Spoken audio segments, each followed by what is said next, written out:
Hello, welcome to the YouTube channel. My name is Stephen. Right, I'd like to imagine what life was like 500 years ago. So here in England, we still had King Henry VIII, and he was still only on his first wife, Catherine of Aragon. So England was still a Catholic country. There was some rumblings of the Reformation happening in Europe, and a few people in England would have been undercover, but it was still a Catholic country. And of course, we know a lot of what happened with Henry VIII after that, but that's 500 years ago. Now, if we look across the pond at the USA, there was no such country as the United States of America.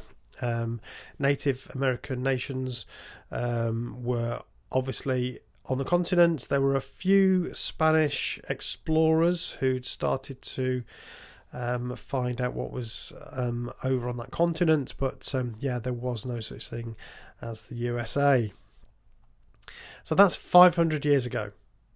Now, I'd also like you to imagine that, take yourself back 500 years. You're a person walking in the woods in England, and you don't even notice it. You walk straight past it, but there's a young sapling there, a small tree, just starting to shoot, starting to grow. That tree lasts for 500 years.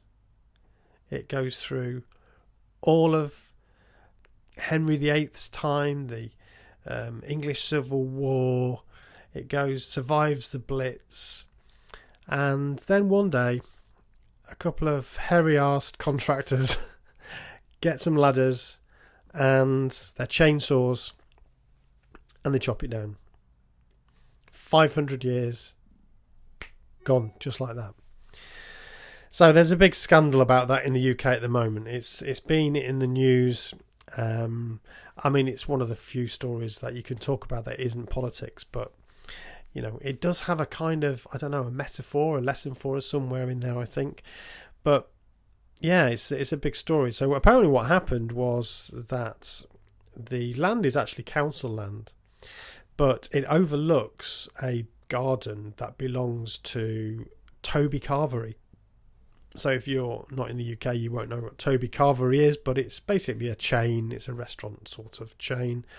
It's one of those places where you line up with your plates and you get various cuts of meat, and then you veg and stuff, and you go and sit down at the table. It's a canteen, basically, as far as I'm concerned. Now, I'm sorry if you really like Toby Carvery, but I don't want to go out for a canteen meal. But anyway, that's what it is. Toby Carvery own the land around the tree, and they got a contractor in to say, is this tree safe? And the contractor said, no, we need to chop it down because it's got some cracks in it. So they do. They basically chop it down. It's not completely gone, but it's virtually gone. It'll take decades, hundreds of years really, to get back to anything, and it may never get back to where it was. Unbeknownst to them, a council planning permission was sought around this tree, and the report on the tree was that although it did have some cracks in it, it was actually pretty healthy and could last decades, even hundreds of years. So there was no need to chop it down like that. So now we have a disagreement. Maybe there was a health and safety issue, but I'm sure there could have been some other ways of making that safe, but instead they just sort of chopped it down. Now, obviously, there's been a big outcry.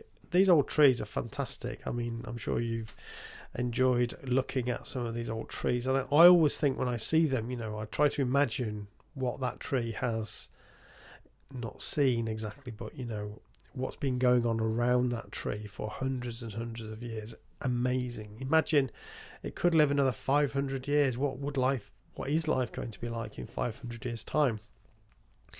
And I think it sort of is like a metaphor, maybe a parable, for the act of getting rid of something, of deciding that we don't need this thing anymore, that this thing is no good, this thing is useless, or worse still, it's dangerous.